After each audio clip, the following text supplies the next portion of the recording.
последно не се знаеше дали ще можем със сигурност да сключим граждански брак. Може би още са в нас някои. Бам! Си казах, да, това е роклята.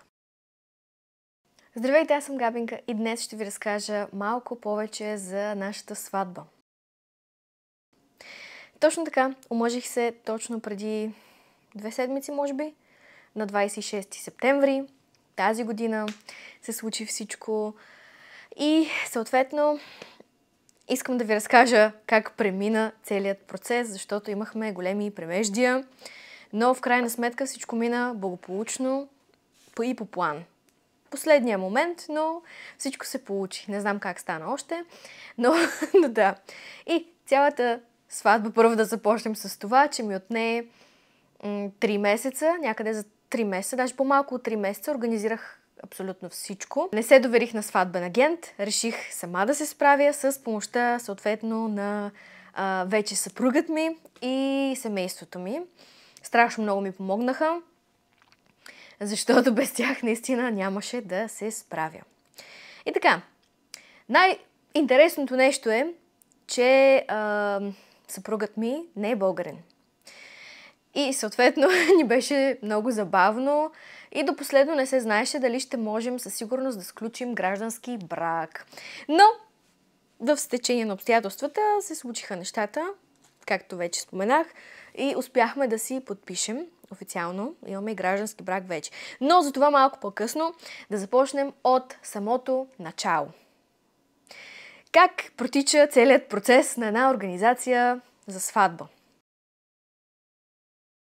Започнахме да пускаме запитвания за оферти от различни места, като обиколихме и няколко, за да ги видим на място, за които беше свободна датата. Първо си набелязвате една дата горе-долу и питате дали са свободни, защото повечето от големите заведения, особено или шатри, или места за сватби, се запазват година по-рано. Така че ако искате задължително някое конкретно място, колкото по-рано, толкова по-добре. Ние търсихме свободните за 3 месеца напред. Но все пак намерихме.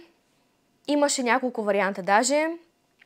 Съответно не на нашата дата, която си бяхме наумили. Първоначалната дата беше 27 събота. Видяхме, че е много трудно да намерим на тази дата и започнахме да се оглеждаме около нея, евентуално за петък или за неделя, 26 или 28. Но държахме да бъде този уикенд, защото беше най-удобно и на роднините на моят приятел, които пътуваха от Швеция, и на всички това беше датата. Не можеше да е по-късно, защото става студено, а пък аз исках евентуално да има и вътрешна и външна част, ако е хубаво времето, да се възползваме и от изнесен ритуал. И в крайна сметка избрахме да има около 80 гости, между 80 и 100. Защото все пак, когато пускате поканите, не знаете, когато започнете да каните, не знаете колко хора ще ви потвърдят. Казахме си 80-100 човека, предостатъчно, нали? И започнахме да търсим. Окей. Не намерихме нищо конкретно. Тези, които харесах, бяха заети. И един ден решаваме просто и така да отидем до Асеновград за рокля да пробвам, защото не бях пробвала до сега рокли. Отиваме да пробваме рокля и по пътя виждаме, там има един сватбен дом. Я да го видим после. И в крайна сметка видяхме го, много ни хареса. Точно между Пловдив и Асеновград се намира сватбен дом Водолей, където всъщност ни беше и нашата сватба. Хареса ми за това, че има и вътрешна, и външна част. Има красива градина, беше зеленко, с цветя и изнесеният ритуал се осъществи там в градината. Беше много красиво. Ще оставя и снимки и видеа каквото имам все още. И да, така просто отидохме за рокля и си харесахме заведение. Бяхме без младоженеца и съответно след това го взехме и него. Отидохме пак до мястото. Не беше свободна 27 датата, но пък беше 26. Затова правим го. Решихме 26 ще бъде. И другото нещо, което ни хареса и което гледахме за нас конкретно, беше хотелската част. Защото е хубаво, когато имате гости и от чужбина, и от други краища на България, съответно ще им трябва хотел. Най-удобно е да са заедно, да не се пътува на едно място, на друго място, на трето място. И затова решихме, че там има и хотелска част и е перфектно за нас. Добре, избрахме мястото. Хубаво е да прибързате и с поканите, да си поканите гостите, да им изпратите поканите, защото при нас стана така, че първо поръчах покани, не дойдоха достатъчно бройки, после трябваше да поръчвам още и в крайна сметка супер много се забавиха, страшно много, даже и може би още са в нас някои, но както и да е. Другото нещо, когато изберете заведението, е окрасата. Понякога е включена в самото заведение, имате опции. Друг път вие трябва да си намерите фирма или да си поръчате съответно нещата и да си ги организирате сами. При нас беше на място там, почти всичко. И както стигнахме, нали, избрахме заведението, отиваме в Асеновград за роклята. Аз бях с нагласата, че просто отивам да пробвам роклята. Рокли, защото не бях пробвала, не знаех какъв модел търся, не знаех какви са цените на роклите. Никаква идея. Отивам там. Първите 5 магазина, трагедия. Трагедия. Нищо не ми харесва. Отчаях се. Влизам в следващия магазин. Едната беше прилична като модел и ми хареса. Горе-долу премерих я, стоеше ми добре на бюста, стоеше ми добре и на талията, обаче не беше моята рокля. Влизаме в следващия магазин, вече имаше подобен модел, но сякаш беше малко по-добре изработен и ми стоеше по-добре и така, бам! Си казах, да, това е роклята. И роклята ми беше от Асеновград. Гледах по сайтове, гледах насам-натам, изработката в някои случаи отнема месеци, а ние нямахме много дълъг период за подготовка. И реших да бъде нещо по-набързичко, но в крайна сметка много ми хареса самата рокля, стоеше ми добре, подчертаваше ми талията и бюста. Беше беше супер. Не държах и на някаква скъпа дизайнерска рокля, защото решихме да не влагаме страшно много пари в сватбата. Решихме, че имаме и по-приоритетни неща за по-нататък, за които съответно ще ни трябва доста повече парички и може да не се изхвърляме толкова. Така, имаме рокля. Костюмът на младоженеца също и той беше от Асеновград.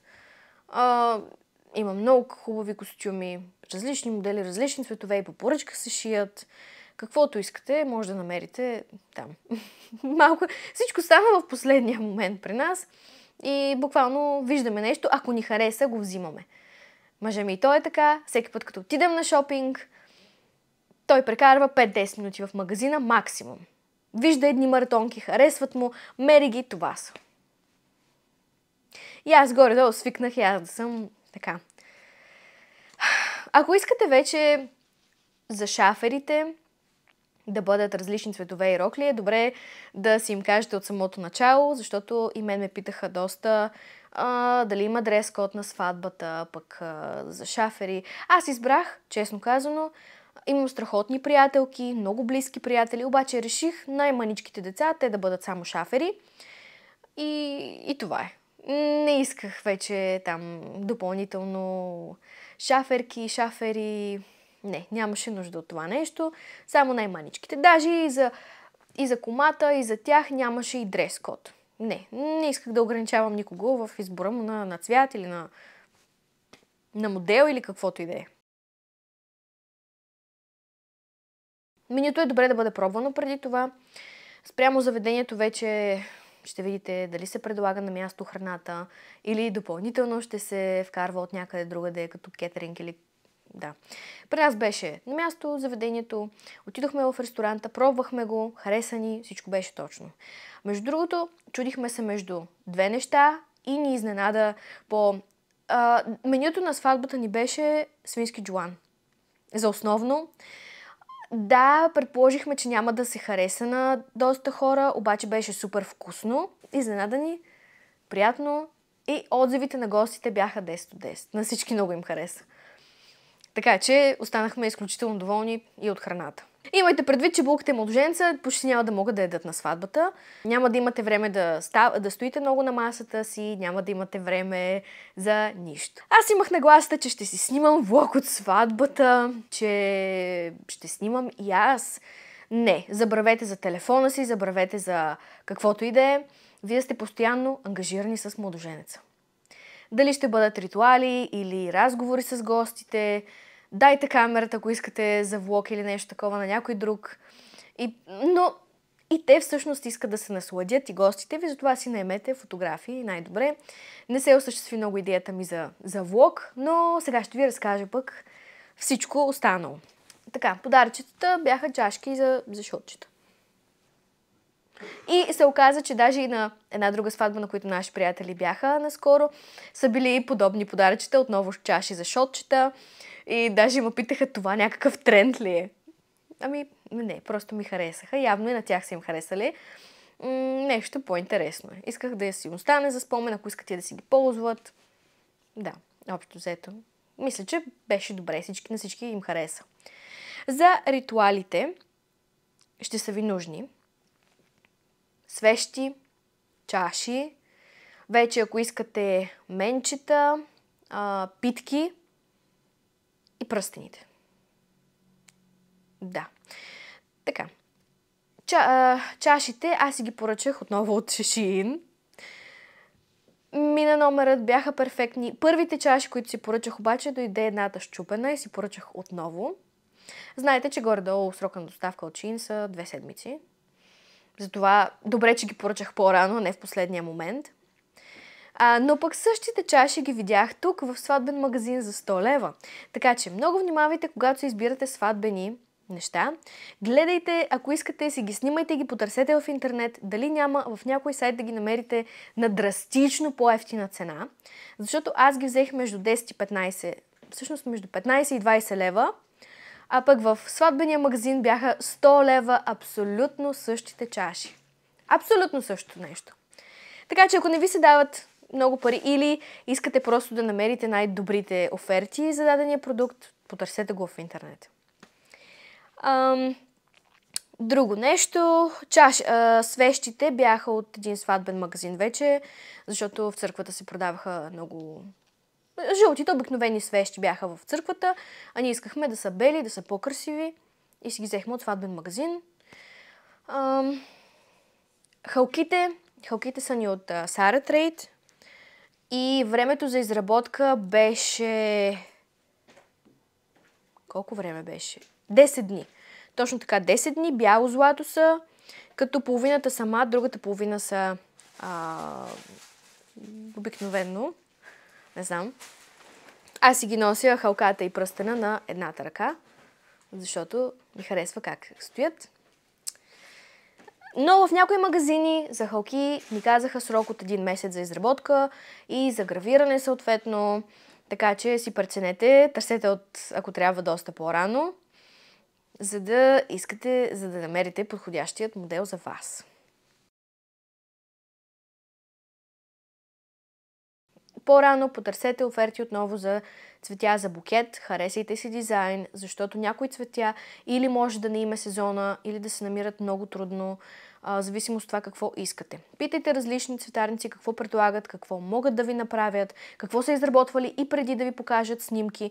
В случая, моя приятелка, за моя голяма радост, ми помогна страшно много. Азалия Флори се казва магазинът в Пловдив.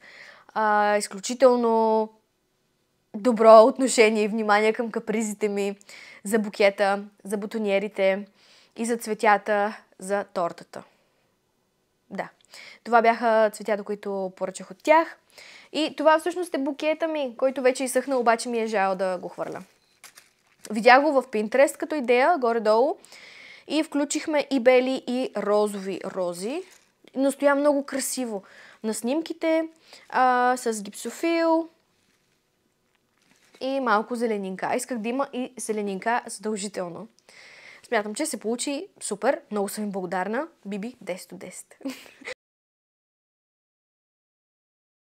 Пускайте оферти и питайте отново, защото В зависимост от това колко парчета искате, за колко човека е, има различни варианти. Дали да бъдат на отделни пасти и дадена, примерно по-малка торта, основната, която да се реже, или да бъде една голяма торта с няколко етажи. В случая ние много се чудихме какво да бъде. Държахме изрично да има доставка, включена към тортата, те да си я доставят, защото нямаше как някой да се занимава да взима тортата от мястото, да я кара съответно в ресторанта, особено като и беше извън Пловдив. Имайте го това в предвид. Препоръчвам да си вземете торта с доставка. Ние си я поръчахме от Лекси. Харесват ми просто вкусовете, които предлагат. Обожавам тортите на Лекси.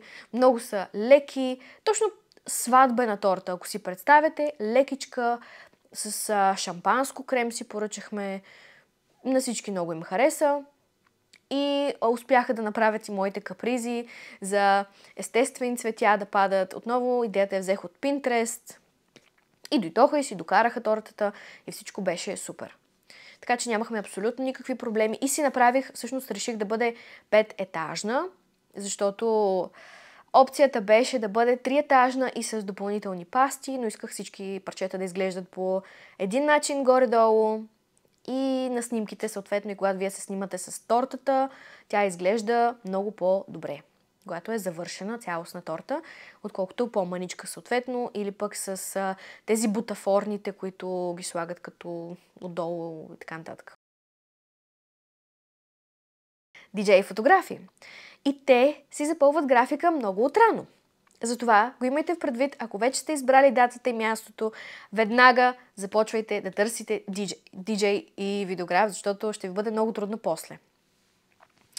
Аз много дълго време се чудих дали искам да наемам фото и видео за самата сватба, защото си имах идея, че ще пусна на гостите 2 камери, 3, които имам, и ще ми направят готини, по-естествени видеа.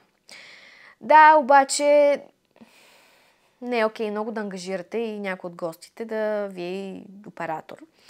Затова реших да си ги наема отделно, като има много сватбени групи във Фейсбук, които са от изключително голяма помощ.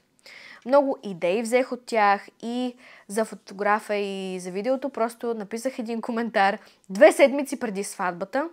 Написах коментар, не пост всъщност, в една от групите. Търся фото и видео за 26 септември, еди кога си, от еди колко си часа. Защото при нас беше вечерна сватбата, направо от еди колко си часа. И много хора започнаха да ми пишат с препоръки, и самите фотографии да пишат, че са свободни тогава, да се чуем, да се видим. И си допаднахме просто с 2 момчета. Отдолу ще има и техните социални мрежи.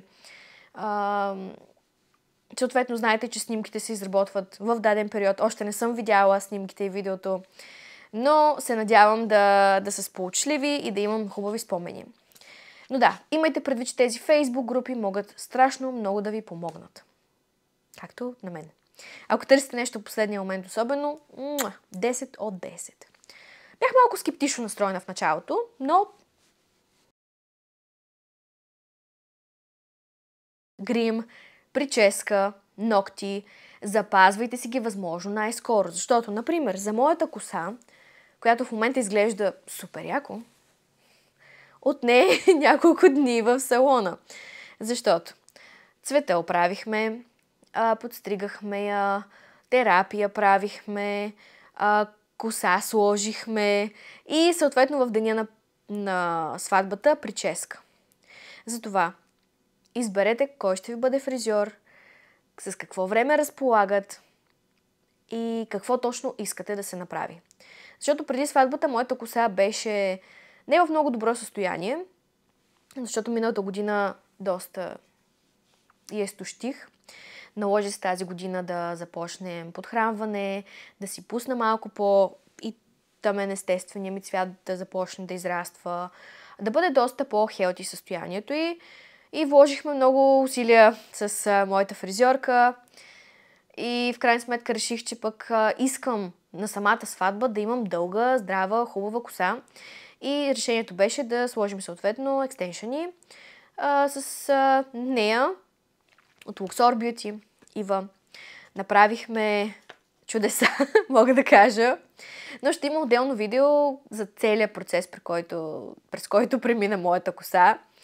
През всичките тези... не мога да ги нарека мъки, защото беше изключително приятно, но наистина си отнем време. Но съм много доволна от резултата и на сватбата наистина и прическата ми издържа, и косата ми изглеждаше добре, и си стоеше така по-естествено. Други допълнителни неща са кутия за писмата или всъщност пликовете с паричките. Ако повечето хора дават парички в днешно време, така че ние си взехме просто една кутия и тя е от Shein. Сега ще ви я покажа.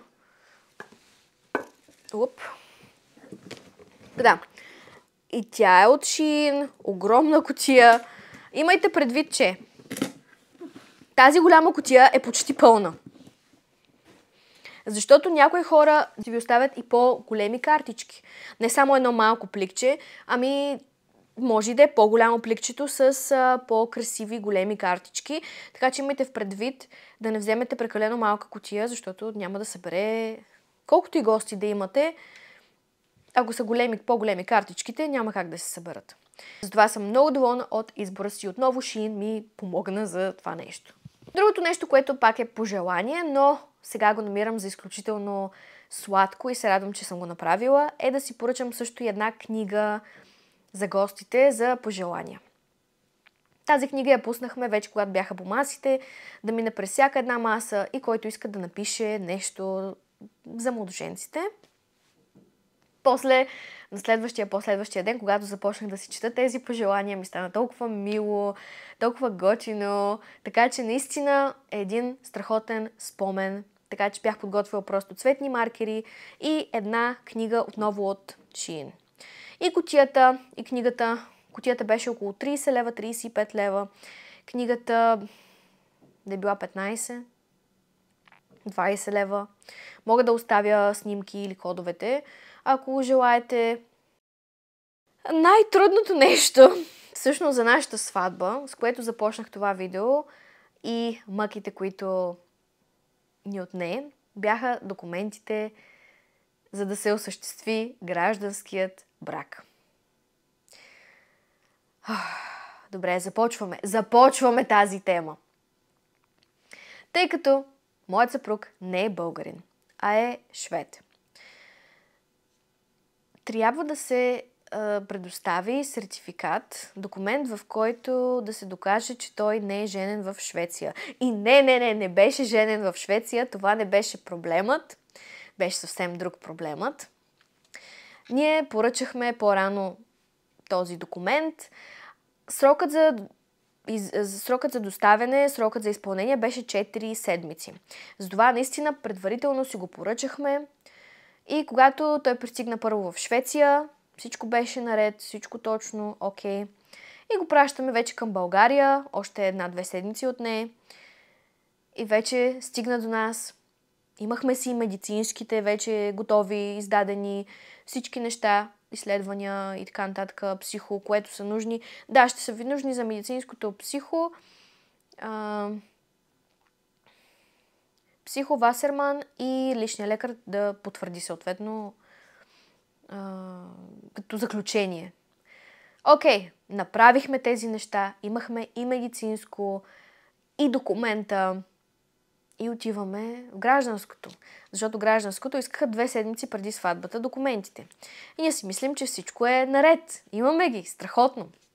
Обаче, тъй като документът беше на английски, трябваше да бъде преведен и легализиран. Това го знаехме от по-рано. Бяхме го предвидели, отнема няколко дни. Отиваме звъним на агенция, съответно, за преводи и легализация. Ами то вие знаете ли, че трябва да има апостил документа. Иначе няма как да стане, няма как да го легализираме и да стане работата. Няма да ви го приемат. И ние какво да правим? Звъним в общината, така и така, пращаме, показваме документа, всичко, какво трябва. Да, трябва апостил. И тогава ни се стъжни живота. Звъним тук в посолството свързвахме се с кой ли не. Всички казват, че този апостил се издава само от нотариус в Швеция.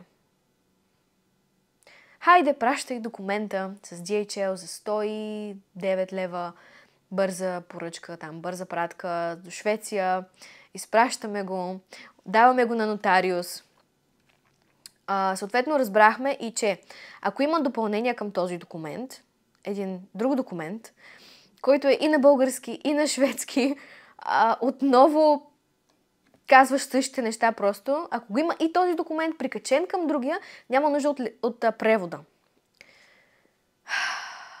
Добре. Поне двата документа, окей, минават през нотариуса, нотариуса слага апостила, там още 100 евро ли беше, колко беше? 100 евро, да. 100 евро за един печат допълнителен и за подписите там на нотариуса и всичко, че е заверено и че е окей. И вече наистина нямаше време до сватбата, буквално седмицата преди сватбата, към края на седмицата бяха готови документите в Швеция и си казахме, че с семейството му ще ги изпращаме, защото ако ги бяхме изпрачили с DHL, за първия път, като ги изпращахме, отне 3 дни някъде. Имайте го в предвид. Те казват от днес за утре, обаче ако е по-голям град, тъй като на приятелят ми техните не живеят в голям град, той пристигна на третия ден. Изпратихме го петък, пристигна вторник вечерта. Или сряда. Нещо такова. Имайте го и това предвид. И да. С техните пристигнаха документите и благодарение на втория документ, който беше и на български, и на шведски, не се наложи допълнителен превод и легализация, успяхме да сключим граждански брак. Наистина, до последно не знаехме дали ще може да подпишем на самото тържество, но в крайна сметка успяхме и съм супер щастлива за което. И да, имайте всички неща в предвид, ако сами си организирате сватба. Дори и да не ги организирате сами, да имате сватбен агент, пак имайте предвид, особено ако бъдещия ви съпруг е чужденец, че може да имате проблеми с документите, така че си потвърдете какви документи ви трябват, дали трябват превод, легализация, дали трябва апостил, задължително за някои държави се изисква. Ние не го знаехме, научихме го по трудния начин, както се казва. Но да, в крайна сметка, на самото тържество всичко мина гладко и по план. Абсолютно всичко. Другия въпрос е, че и за църковния брак трябваше да се поръчват неговите църковни сертификати и на кумата, нали, и на кума и така нататък. И те си отнеха време. Да. В крайна сметка успяхме всичко да бъде топ. Гостите харесаха сватбата, всички се забавляваха. Забравих да... Оле, как можах да забравя? DJ. Имайте го и това в предвид. Когато търсите и фотографии, и видео, търсете и DJ. Ние държахме да знаят и английски, защото все пак част от гостите не знаят български. И да, държахме да знаят английски. Ние си направихме горе-долу част от плейлиста да има и шведски песни, и български, и поп, съответно рок, и чалга даже имаше накрая. Всичко имаше, буквално и хора. Всички много се забавляваха, на шведите много им харесаха всички ритуали и съответно танците. Техните сватби наистина не са такива, каквито са нашите. По това, което те ми разказаха, по-скоро имат речи, много дълги речи. Хората не се забавляват чак толкова, колкото тук на българските сватби. Но да, буквално ми казаха, че това, което ние сме го имали тук, е една нормална сватба, българска. Даже не сме си схвърли с абсолютно нищо. Те казаха, че такива сватби, тържествени, пък с толкова гости и нали, тези неща правят само инфлуенсъри от големите градове. Не знам, по-скоро са по-скромни останалата част. Не си правят такова. Те предпочитат по-отворени пространства, в гората, на полето, на красиви места, което и това го разбирам, разбира се, но тук сякаш сме по-свикнали още да бъде сватба. И да, беше много интересно на всички, останаха с много добри впечатления, имаше сълзи, имаше емоции и аз наистина останах много доволна от цялото развитие на сватбата, от всички включени хора, които ми помогнаха по някакъв начин. Дали ще бъдат диджей, дали ще бъдат фотографии, дали ще бъде заведението, фризьорката ми. Абсолютно всички останах супер доволна. Само това ще ви кажа. И да, това беше май всичко от мен. Благодаря ви, че гледахте.